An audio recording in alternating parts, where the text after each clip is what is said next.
Assalamualaikum. Kali ini video yang akan saya share adalah tentang 5 sumber penderitaan yang seringkali dialami oleh manusia di dalam dia berkehidupan dan bersosialisasi. Kadang-kadang masih ada hal-hal yang menjadi kebiasaan kita atau sudah kita lakukan selama ini, tapi tidak kita sadari bahwa itu bagaikan menyimpan serigala dalam tubuh kita, dalam hati kita, yang kelak serigala kecil yang tadinya kita pelihara menjadi monster besar yang siap menerkam kita.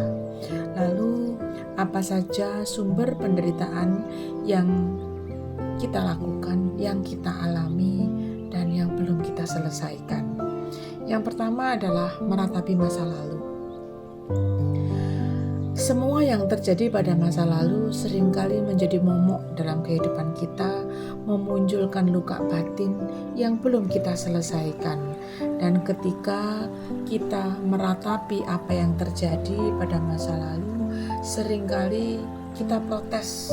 Mengapa kejadian itu dimunculkan dalam kehidupan kita, dan mengapa hingga detik saat ini kita belum selesai dengan peristiwa itu, masih terkoreksi oleh peristiwa itu, dan masih menerima efek dari peristiwa itu. Seringkali apa yang terjadi pada masa lalu justru itulah yang saat ini masih kita tangisi kehadirannya.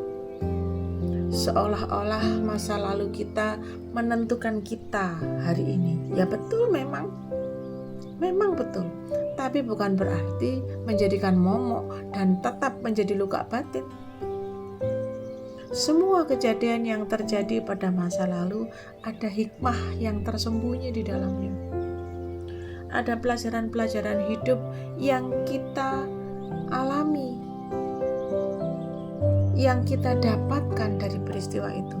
Dan pengalaman hidup itu adalah hal yang tidak kita dapatkan cuma-cuma.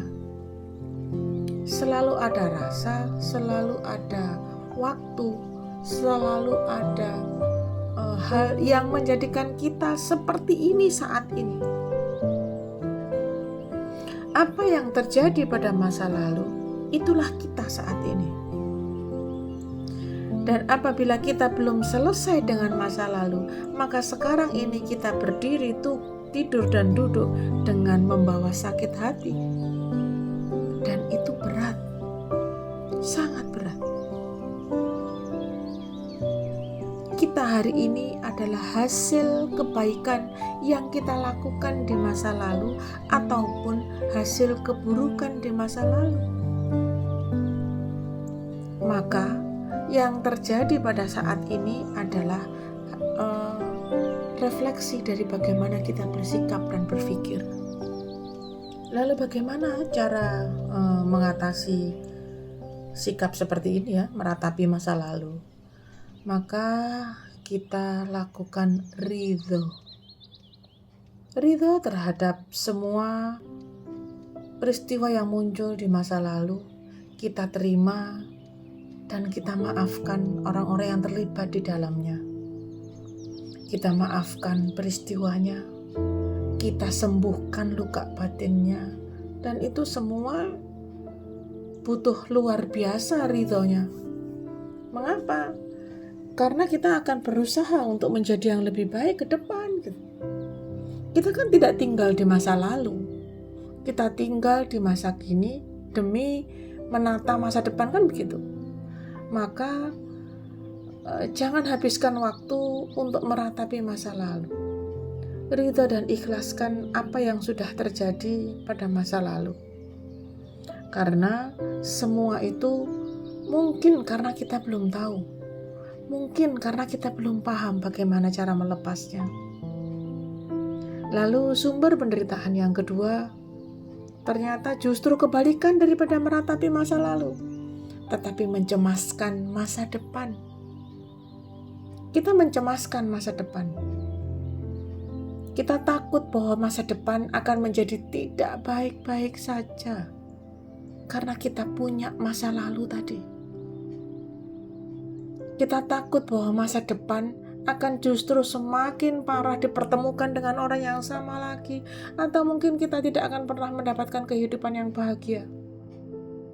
Kita takut bahwa kelak apa yang kita lakukan hari ini tidak maksimal sehingga masa depan akan terkoreksi dengan sangat. Kita nggak tahu bagaimana nanti ke depan.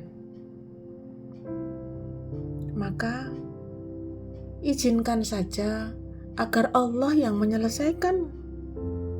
Tugas kita hanya hari ini. Lawan dengan tawakal, berpasrah diri terhadap apapun yang akan Allah tentukan di masa yang akan datang. Karena ternyata sumber penderitaan salah satunya yang ketiga adalah mengeluhkan masa kini.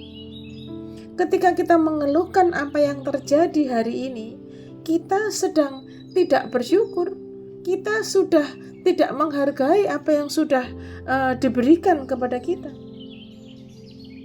Kita galau pada masa depan apakah akan baik-baik saja, dan kita justru mengeluh dengan yang terjadi pada saat ini. Padahal kita masih meratapi masa lalu. Lalu apa kita ini? Mengapa kita tidak pernah sadar sepenuhnya bahwa kita itu hidup hanya hari ini? Hanya hari ini. Masa lalu sudah kita lakukan, masa depan belum terjadi. Kita hanya hidup di hari ini, saat ini. Lalu mengapa tidak kita lakukan yang maksimal saat ini? Mengapa tidak kita syukuri bahwa ternyata Allah sudah memberikan kita waktu untuk kita bertaubat, untuk kita berbuat baik, untuk kita beramal baik. Mengapa tidak kita syukuri waktu yang sudah kita habiskan dalam kebahagiaan selama ini mungkin gitu ya. Kita pastilah ada saat-saat bahagia dalam kehidupan kita. Bukankah masih banyak hal-hal yang harus kita syukuri gitu? Jantung masih berdetak dengan baik. Mata masih bisa membuka dengan baik. Masih bisa mengenali orang-orang di sekitarmu. Masih bisa mengingat mana warna merah, kuning, hijau. Masih bisa menikmati panggilan anak. Itu semua berkah yang lupa kita syukuri. Karena kita hanya konsen pada kesalahan masa lalu, kesalahan orang lain. Kita hanya konsen kepada keburukan orang lain, tapi lupa keburukan diri sendiri, lupa kesalahan diri sendiri, dan lupa bersyukur bahwa kita akan atau sudah dipertemukan dengan hari ini. Jangan-jangan nanti sore sudah tidak ada. Lalu ngapain kita berpikir ketakutan pada bahwa nanti sore kita nggak. Lakukan saja hari ini terbaik, supaya ketika nanti sore, besok pagi, kita dalam keadaan baik gitu loh. Supaya ketika kita bersyukur dengan hari ini, kita masih diberikan waktu dan kesempatan untuk bisa bertaubat, bersyukur alhamdulillah bahwa hari ini masih ada waktu yang Engkau berikan kepadaku ya Allah untuk berbuat baik. Selesai. Maka menikmati masa-masa kebaikan ketika engkau bersyukur pada kebaikan akan membuat engkau layak mendapatkan kebaikan. Ketika engkau sudah menciptakan bahagiamu saat ini, maka Allah akan melihat engkau sudah layak untuk dibahagiakan. Kalau Allah sudah melihat engkau layak untuk menjadi saluran kebaikan, maka pada satu titik Allah juga sudah melihat bahwa engkau layak untuk dibaikkan dulu. Dan ketika engkau sudah membaik, maka engkau akan mampu melakukan perbaikan pada orang-orang di sekitarmu. Jangan berharap sekitarmu akan membaik ketika kamu belum baik-baik saja.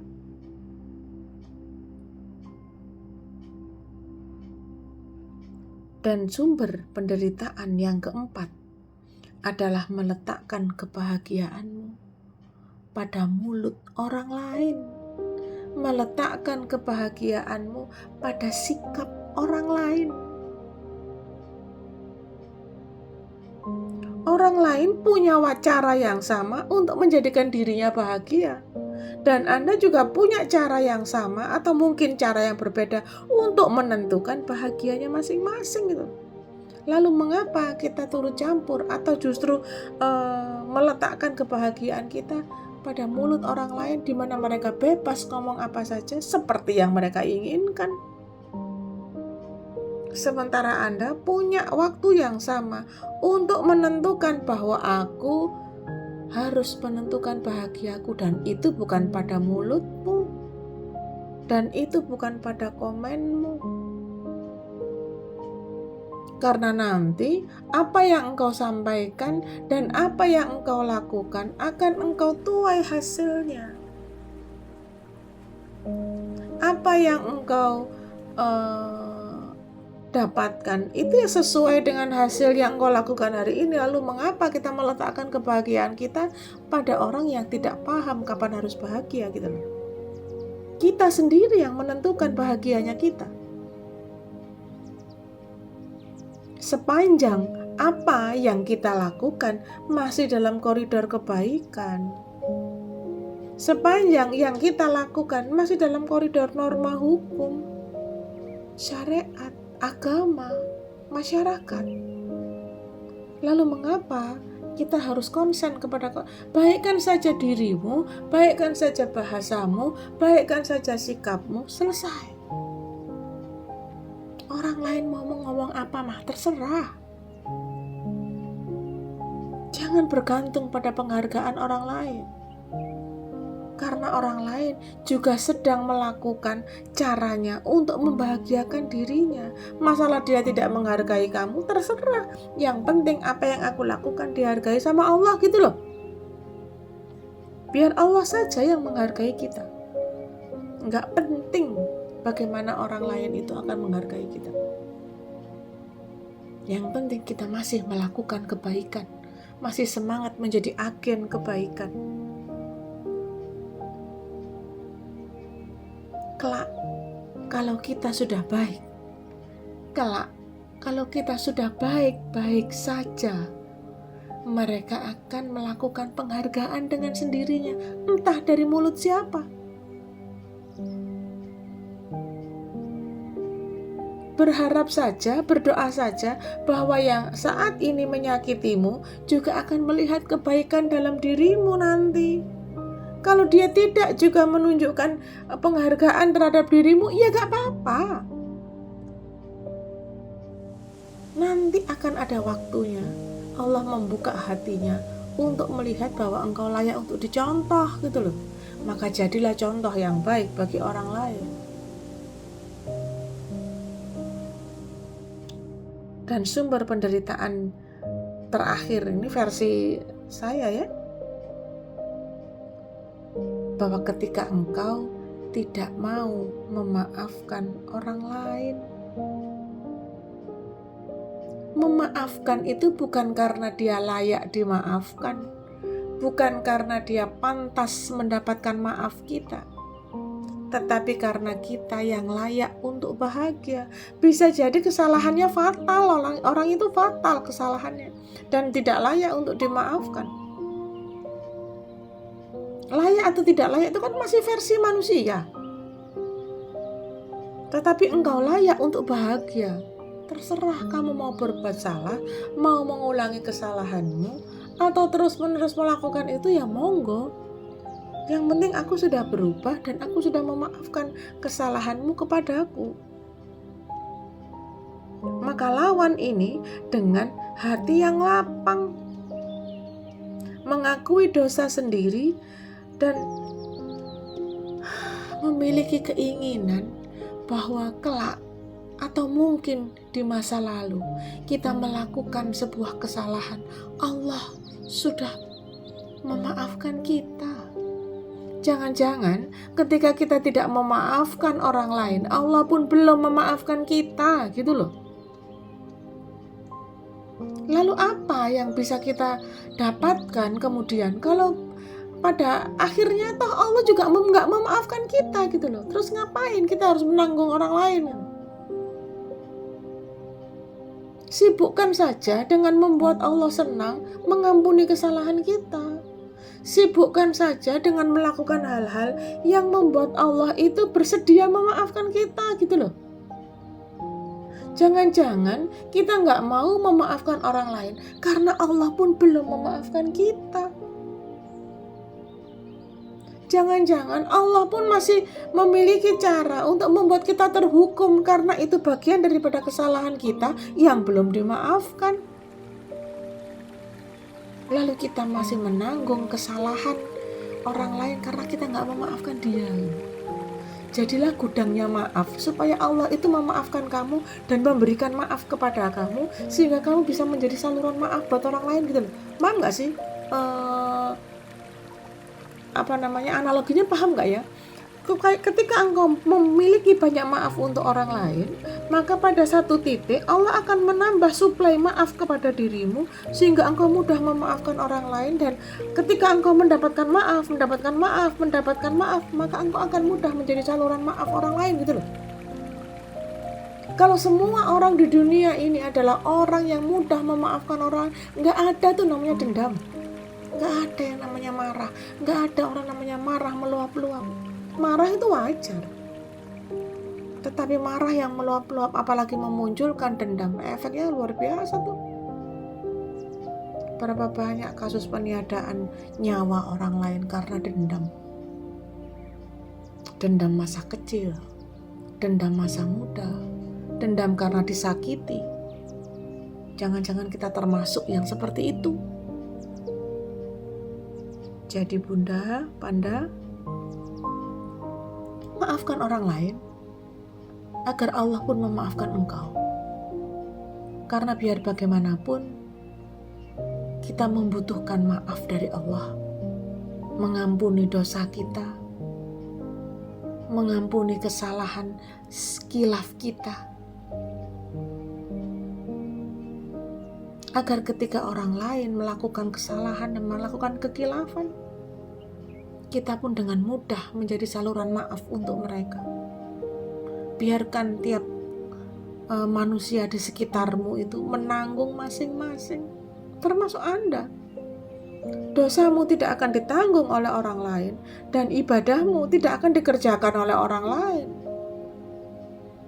Ibadahmu akan tetap kau kerjakan dan dosamu juga akan tetap engkau tanggung. Lalu ngapain repot gitu loh, ngurusin orang lain. Maka cara untuk kita dimaafkan oleh Allah adalah kita membuka hati yang lapang, hati yang penuh dengan maaf kepada setiap kesalahan orang lain. Tugas kita adalah mengingatkan, bukan menentukan.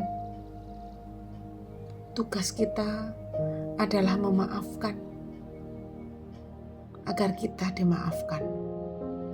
Semoga menjadi cara lah untuk kita semakin paham gitu ya, bahwa hidup ini akan baik-baik saja kalau kitalah yang menjadi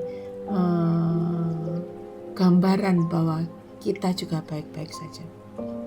Ya, izinkan orang lain melihat bahwa kita baik-baik saja sehingga mereka akan mencontoh apa yang kita lakukan supaya mereka juga baik-baik saja.